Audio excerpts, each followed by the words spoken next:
VD. സതീശിൻ്റെ തൂക്കേടി നല്ല ഒന്നാന്തരം തൂക്കേടി കാണുക, ആസ്വദിക്കുക, ഷെയർ ചെയ്യുക. ഞാൻ നിങ്ങളോട് പണ്ടേ പറഞ്ഞല്ലേ, വി.ഡി. സതീശ് എന്ന് പറയുന്ന കമ്മ്യൂണിക്കേറ്ററെ പിടിച്ചു കെട്ടുക അസാധ്യമാണെന്ന്.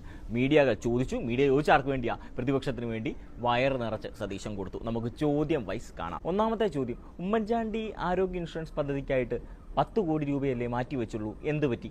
കേട്ടോ. മതി, അത് മതി. കാരണം അതിന്റെ DPR ഉണ്ടാക്കണം. DPR ഉണ്ടാക്കാൻ വേണ്ടിയിട്ടാണ് 10 കോടി രൂപ വെച്ചിരിക്കുന്നത്. DPR ഉണ്ടാക്കി വലിയൊരു ഇൻഷുറൻസ് സ്കീമാണത്, വലിയൊരു സ്കീം. ആ സ്കീം DPR രൂപപ്പെടുത്തി വരുമ്പോഴാണ് സർക്കാരിൻ്റെ കോൺട്രിബ്യൂഷൻ എത്രയാണെന്ന് മനസ്സിലാകുന്നത്. സ്റ്റേറ്റിൻ്റെ കോൺട്രിബ്യൂഷൻ എത്രയാണ്, ഇനി ഏതെങ്കിലും കാറ്റഗറിയിൽപ്പെട്ട ആളുകളുടെ കോൺട്രിബ്യൂഷൻ വേണോ? അപ്പോൾ പാവപ്പെട്ടവൻ്റെ നിന്ന് കോൺട്രിബ്യൂഷൻ മേടിക്കണ്ട. പക്ഷേ 1 ലക്ഷം രൂപ 1.5 ലക്ഷം രൂപ വരുമാനമുള്ള ഒരാൾ ആ ഇൻഷുറൻസിൻ്റെ പരിധിയിൽ വന്നാൽ അയാൾക്ക് വേണ്ടി സ്റ്റേറ്റ് കൊടുക്കണം. അപ്പോൾ കാറ്റഗറി നിശ്ചയിക്കും ഇൻഷുറൻസ് സ്കീമിൽ, പാവപ്പെട്ടവരെ സഹായിക്കാനാണ്. അപ്പോൾ അതിനുവേണ്ടി കാറ്റഗറി നിശ്ചയിക്കുമ്പോൾ അതിനൊരു DPR വേണം. ഇൻഷുറൻസ് കമ്പനികളുമായി സംസാരിക്കണം. അത് തയ്യാറാക്കിയിട്ട് അതിനു വേണ്ടിയിട്ടാണ് ആ ഇൻഷുറൻസ് സ്കീമിന് പ്രാരംഭ ചെലവുകൾക്കാണ് 10 കോടി രൂപ മുടക്കിയത്. അപ്പോൾ കേട്ടല്ലോ. രണ്ടാമത്തെ ചോദ്യത്തിലേക്ക് പോകുന്നതിന് മുമ്പ് ഇതിനെപ്പറ്റി പറയാം. എത്ര കൃത്യമായിട്ടാണ് ഉമ്മൻചാണ്ടി ഇൻഷുറൻസ് പദ്ധതിയെ പറ്റി പറയാം. ഇതാണ് ഞാൻ പറയുന്നത്, കമ്മ്യൂണിക്കേറ്റർ, ആളുകളുമായിട്ട് കമ്മ്യൂണിക്കേറ്റ് ചെയ്യുന്ന രീതി, ബഡ്ജറ്റ് തന്നെ നമുക്ക് കേട്ടിരിക്കാൻ എന്തോ സുഖമാണ്. എത്ര നേരമാണ് നമ്മൾ ഇരുന്ന് കാണുകയാണ്. ഇപ്പോൾ മീഡിയയ്ക്ക് കൊടുക്കുന്ന ഈ പറയുന്ന പ്രസ് കോൺഫറൻസുകൾ അതിമനോഹരമാണ്. എന്താണ് ഈ ഉമ്മൻചാണ്ടി ആരോഗ്യ പദ്ധതി അല്ലെങ്കിൽ ഇൻഷുറൻസ് പദ്ധതി, അത് ആർക്കാണ് കൊടുക്കുന്നത്, എന്തിനാണ് 10 കോടി രൂപ മാറ്റി വെച്ചത്, ഏത് സാധാരണക്കാരനും മനസ്സിലാവും. അതാണ് ഒരു കമ്മ്യൂണിക്കേറ്ററുടെ മികവ്. ഞാൻ കേരളത്തിൻ്റെ ചരിത്രത്തിൽ ഇത്രയും സ്മൂത്തായിട്ട് കമ്മ്യൂണിക്കേറ്റ് ചെയ്ത ഒരു മുഖ്യമന്ത്രിയെ കണ്ടിട്ടില്ല കേട്ടോ. കാരണം മീഡിയയുടെ മുമ്പിൽ പോയിരിക്കുമ്പോൾ ഒന്നുമില്ല, ബബ്ബ ഇല്ല, തപ്പലില്ല, ഓടില്ല, വെള്ളം കുടിക്കുന്നില്ല, ഒന്നുമില്ല, അടിച്ചു കൊടുക്കുക, പോവുക. രണ്ടാമത്തെ ചോദ്യം ഇതാണ്, പ്ലാനിംഗ് ബോർഡിനെ നശിപ്പിക്കുമെന്ന് കേട്ടല്ലോ, അല്ലെങ്കിൽ പ്ലാനിംഗ് ബോർഡിനെ മൊത്തം നശിപ്പിക്കാൻ പോവുകയാണെന്ന് കേട്ടല്ലോ. പ്രതിപക്ഷം അങ്ങനെ ആക്ഷേപിച്ചല്ലോ, എന്താണ് പറയാനുള്ളത്? കേട്ടോളൂ.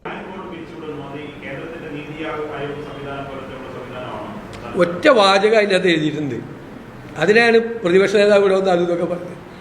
അത് ഇപ്പോഴത്തെ ഘടനയിൽ കൂടി മാറ്റം വരുത്തി, കുറച്ചുകൂടി മാറ്റം വരുത്തി പ്ലാനിംഗ് ബോർഡിനെ ഒരു തിങ്ക് ടാങ്ക് ആക്കുന്നതാണ്. അതിന് അദ്ദേഹത്തിന് വലിയ വിഷമമുണ്ടോ? ഒരു തിങ്ക് ടാങ്ക് എന്ന് പറയുന്നത് എന്താ?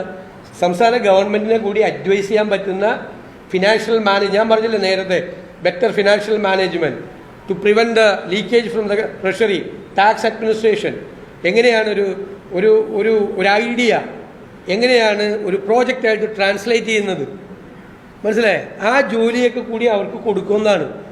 അത് അപ്പോഴേക്കും എന്താണ് മറ്റത് പിരിച്ചുവിടുക, ഇത് പ്ലാനിംഗ് ബോർഡ് പിരിച്ചുവിടുകയെന്ന് ഒരു വാചകമുണ്ട് അവിടെ. ഒരു വാചകം പ്ലാനിംഗ് ബോർഡ് പിരിച്ചുവിടുന്നുണ്ടോ? പ്ലാനിംഗ് ബോർഡിൻ്റെ ഇപ്പോൾ അവർ ചെയ്യുന്ന എന്തെങ്കിലും ഫങ്ഷൻസ് ഞങ്ങൾ മാറ്റുമെന്നുണ്ടോ? ഒന്നും കൂടി ബെറ്റർ ആക്കുമെന്ന് പറയാൻ പാടില്ലേ? അത് കേരളത്തിൻ്റെ ഇക്കോണമിയെ, ഫിനാൻസിനെ എല്ലാം ഐഡിയാസ് തരുന്ന ഒരു തിങ്ക് ടാങ്ക് ആക്കി അതിനെ ഡെവലപ്പ് ചെയ്യുമെന്നാണ് പറഞ്ഞേക്കുന്നത്. തിങ്ക് ടാങ്കും പാടില്ല, ചിന്തിക്കാൻ പോലും പാടില്ല. അടിമകളാണോ ഈ കേട്ട് ഈ ക്ലീഷേ വാചകങ്ങൾ കേട്ട് കുറെ അടിമകളെ കേരളത്തിൽ ക്രിയേറ്റ് ചെയ്തിട്ടുണ്ട്. ഈ ക്ലീഷേ വാചകങ്ങൾ പറഞ്ഞ് കുറെ ലെഫ്റ്റ് ജാർഗൻസ് ഔട്ട്ഡേറ്റഡ് ആയ കാലഹരണപ്പെട്ട ലെഫ്റ്റ് ജാർഗൻസ് പറഞ്ഞ് ക്ലീഷേ വന്ന വാചകങ്ങൾ പറഞ്ഞ് പ്രസംഗത്തിലും വർത്തമാനത്തിലും പത്രസമ്മേളനത്തിലും ഞങ്ങൾ അതിനില്ല. കേട്ടല്ലോ. ഈ പറയുന്നതിൻ്റെ ഇപ്പോൾ പ്ലാനിംഗ് ബോർഡിനെ പറ്റിയുള്ള ഉത്തരം നിങ്ങൾ കേൾക്കണം. അതിനെ നവീകരിച്ച് പുതിയൊരു രീതിയിലേക്ക് കൊണ്ടുവരുന്നു എന്ന് പറയുന്നു. ഈ ഒരു കമ്മ്യൂണിക്കേഷൻ തന്നെ ഇതിനകത്ത് ഏറ്റവും വലിയ പ്രത്യേകത, ഇതെല്ലാ ജനറേഷനും മനസ്സിലാവും. ജെൻസിക്ക് കണക്റ്റ് ആവുമോ? മനസ്സിലാവും. പ്രായമുള്ളവർക്ക് മനസ്സിലാവും.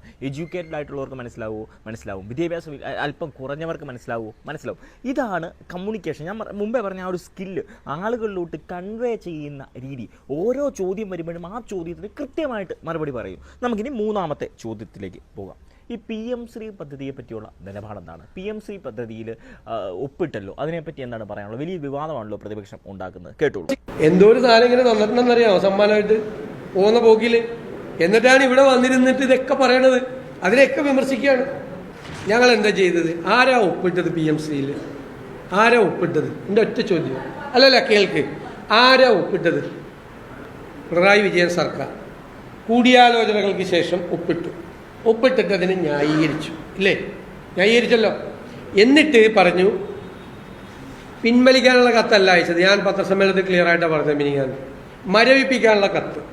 ഈ എഗ്രിമെൻറ്റിൽ മരവിപ്പിക്കാൻ ഏത് പ്രൊവിഷനാണുള്ളത്? ഒരു എഗ്രിമെൻ്റ് അല്ലേ? സ്റ്റേറ്റ് ഗവൺമെൻറ്റും സെൻട്രൽ ഗവൺമെൻറ്റും കൂടി ചെയ്യുന്ന ഈ എഗ്രിമെൻ്റ് എൻ്റെ കയ്യിലുണ്ട്. മരവിപ്പിക്കാൻ ഏത് പ്രൊവിഷനാണുള്ളത്? ഇനി ഞങ്ങളോട് ചോദിക്കുന്നത് എന്താ, നിങ്ങൾക്ക് പിന്മാറാമായിരുന്നില്ലേ? ഇവർക്ക് പിന്മാറായിരുന്നില്ലേ? ഒപ്പിട്ട് കഴിഞ്ഞപ്പോൾ പിന്മാറായിരുന്നില്ലേ? ഞാൻ അതും കൂടി പറഞ്ഞുതരാം. പിന്മാറാനുള്ള ഒരു പ്രൊവിഷനും ഇതിൻ്റെ അകത്തില്ല, ഈ നിയമത്തിലില്ല. പിന്മാറാനുള്ള ഒരു സംഭവവും ഇതിൻ്റെ അകത്തില്ല. പിന്മാറാൻ പറ്റില്ല ഇതിനകത്ത്. പിന്മാറാൻ അധികാരമുള്ളത് കേന്ദ്ര ഗവൺമെൻറ്റിനും കേന്ദ്ര വിദ്യാഭ്യാസ വകുപ്പിനും കേന്ദ്ര സ്കൂൾ വിദ്യാഭ്യാസ ലിറ്ററസി വകുപ്പിനും മാത്രമേ ഉള്ളൂ.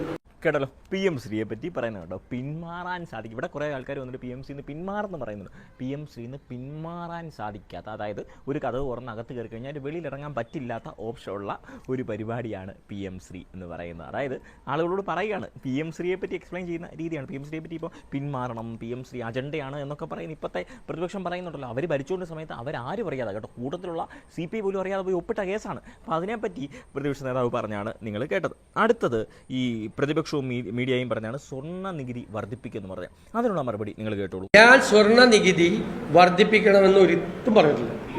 നിങ്ങൾക്ക് അവിടെ പറഞ്ഞിരിക്കുന്നത് എന്താണ്? യഥാർത്ഥത്തിൽ കേരളത്തിലേക്ക് വരുന്ന സ്വർണ്ണ വ്യാപാരത്തിൻ്റെ നികുതി കിട്ടുന്നില്ല. സമാന്തരമായ ഒരു സ്വർണ്ണ വ്യാപാരം നടക്കുന്നു. അത് എൻ്റെ വകുപ്പിൻ്റെ ജോലിയാണ്, ധനകാര്യ വകുപ്പിൻ്റെ ജോലിയാണ്. അത് നല്ല ടാക്സ് ഡ്രൈവ് നടത്തി ഈ സ്വർണത്തിൻ്റെ അകത്ത് നടക്കുന്ന തട്ടിപ്പുകൾ പുറത്തു കൊണ്ടുവരിക.